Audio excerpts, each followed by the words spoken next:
SGinin ay kamsamida for the Yustogo.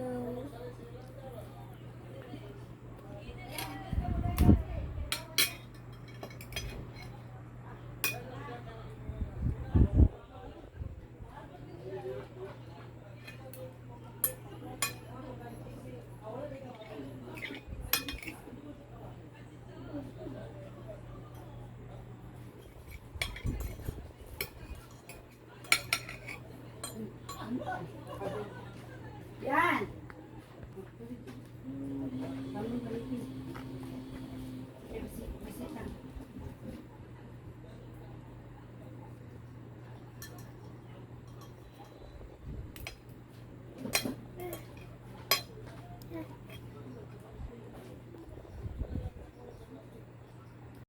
안녕하세요. 조선비님, Prisha Emita. I just got out from school and I'm now at a food court in a mall near my school and I'm discussing with my friends.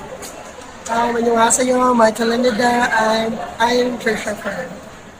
안녕하세요. Ruby Amnida. I'm Trisha's friend. And I'm finishing my schoolwork, which is a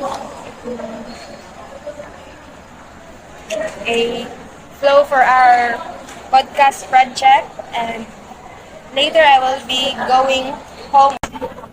So it's been a tough day from school and we decided to refresh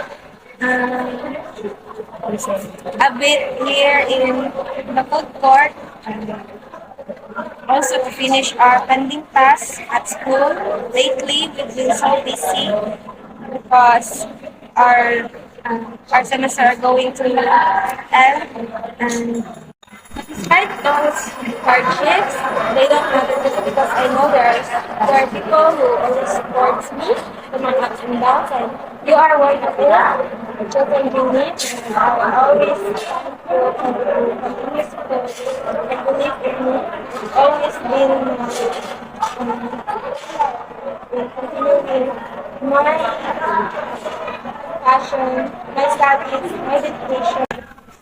And without you, I won't ever experience this kind of opportunity.